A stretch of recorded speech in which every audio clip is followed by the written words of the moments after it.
Good morning बच्चों। आज हम लोग ईमानदारी की पौध का शेष भाग प्रश्न अभ्यास को देखेंगे। प्रश्न अभ्यास देखने से पहले हम लोग इसके विषय में जानकारी प्राप्त करेंगे।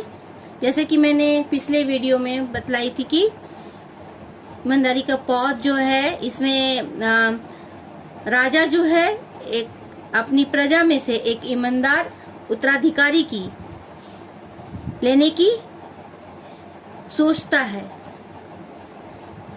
और उसे राजा को ईमानदार व्यक्ति मिलता है कि नहीं मिलता है, ये जानकारी इस पाठ में दी गई है।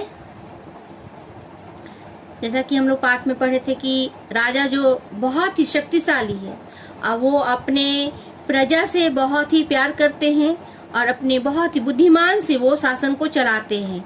लेकिन दुख की बात यह है कि राजा बूढ़े हो चुके हैं और उसकी कोई भी संतान नहीं है जिससे उसके राज्य का शासक बने या उत्तराधिकारी बने।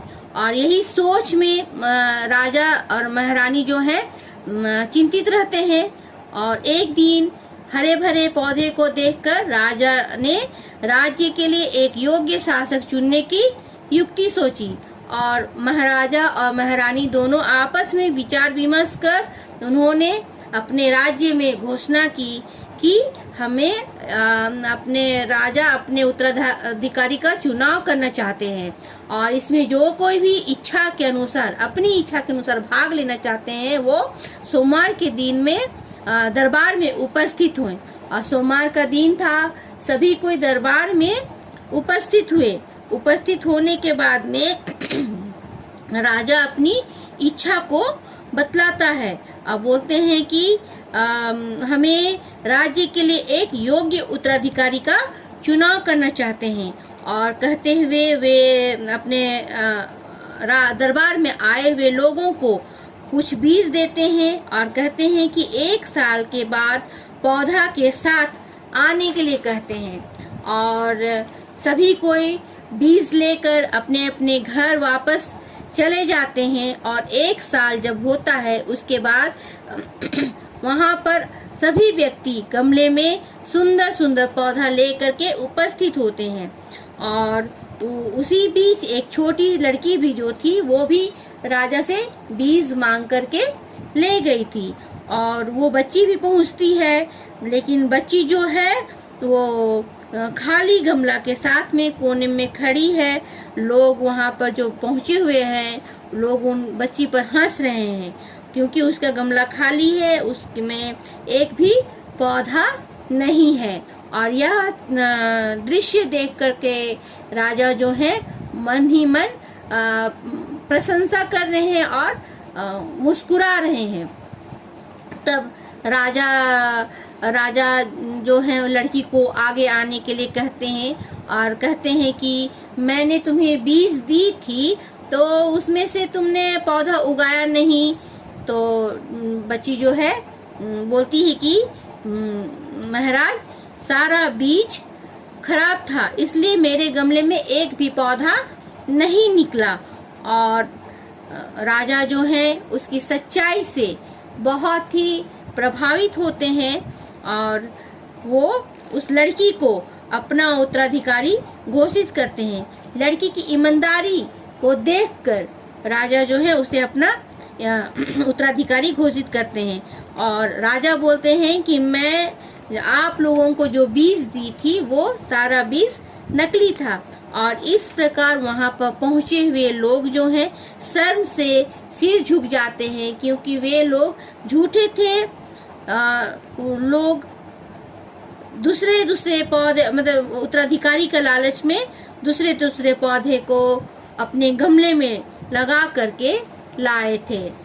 और इस प्रकार राजा को योग्य शासक का मिल जाता है, उसे अपना एक ईमानदार उत्तराधिकारी भी मिल जाता है और राजा खुश हो जाते हैं। अब हम लोग मौखिक प्रश्न उत्तर को देखेंगे। उससे पहले मैं आप लोगों को बोली थी कि कठिन शब्दों के अर्थ को अपनी कॉपी में लिख लेंगे। यहाँ पर देखिए, राजा की कितनी संतान थी? राजा की कोई संतान नहीं थी।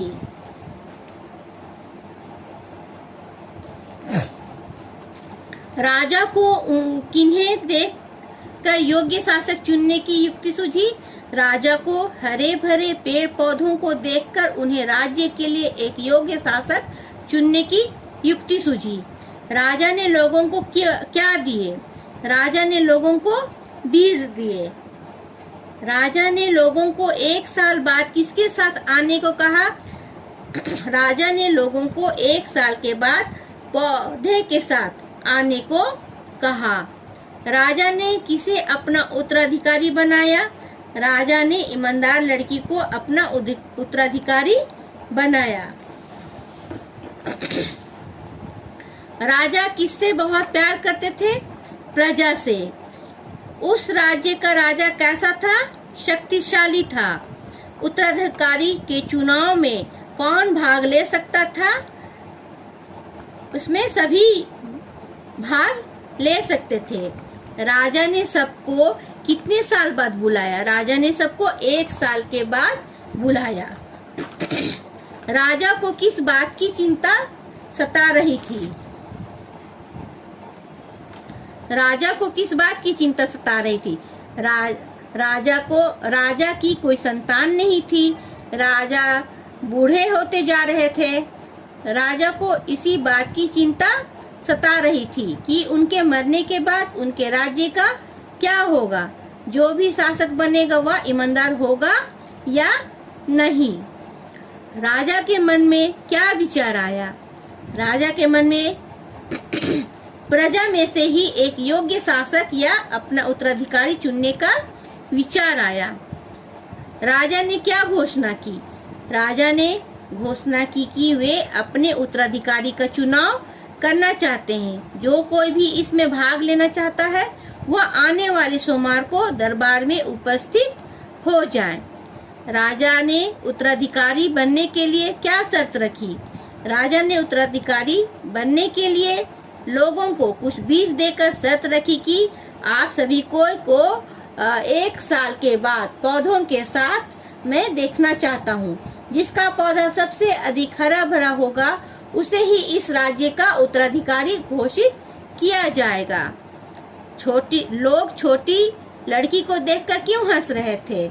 लोग छोटी लड़की को देखकर इसलिए हंस रहे थे क्योंकि उसके गमले में कोई पौधा नहीं था। वह खाली गमला पकड़कर कोने में खड़ी थी।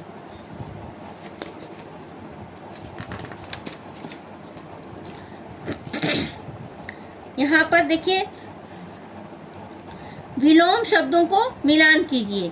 शक्तिशाली, शक्तिशाली कमजोर, ईमानदार बेईमान, बुद्धिमान मूर्ख, प्रशंसा निंदा, उपस्थित अनुपस्थित।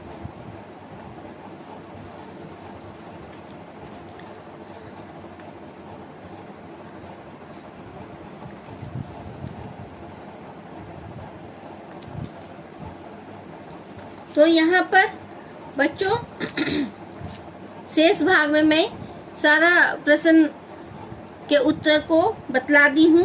अब आप लोग इसको अपनी हिंदी कॉपी में सुंदर हैंडराइटिंग में सारे प्रश्नों के उत्तर को लिखिएगा। और नेक्स्ट क्लास में हम लोग 2 बैलों की कथा को पढ़ेंगे।